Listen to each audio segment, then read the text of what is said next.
The age of witch hunting spanned more than 4 centuries, from the 14th to the 17th century, in its sweep from Germany to England. It was born in feudalism and lasted, gaining in virulence, well into the Age of Reason.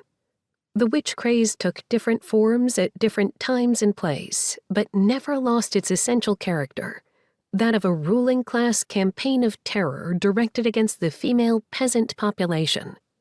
Witches represented a political, religious, and sexual threat to the Protestant and Catholic churches alike, as well as to the state. The extent of the witch craze is startling. In the late 15th and early 16th centuries, there were thousands upon thousands of executions, usually live burnings at the stake, in Germany, Italy, and other countries.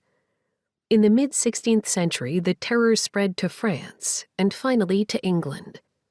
One writer has estimated the number of executions on an average of 600 a year for certain German cities, or 2 a day, leaving out Sundays. 900 witches were destroyed in a single year in the Würzburg area, and 1,000 in and around Como. At Toulouse, 400 were put to death in a day.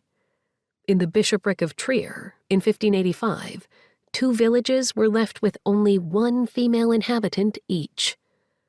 Many writers have estimated the total number killed to have been in the millions.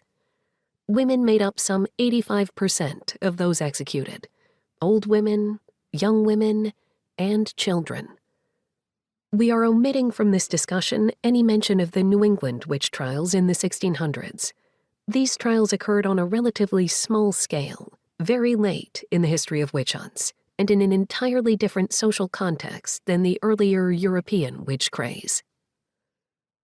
Their scope alone suggests that the witch hunts represent a deep-seated social phenomenon which goes far beyond the history of medicine.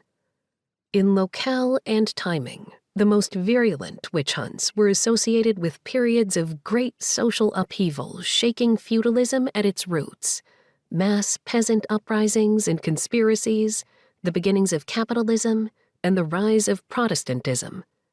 There is fragmentary evidence, which feminists ought to follow up, suggesting that in some areas witchcraft represented a female-led peasant rebellion.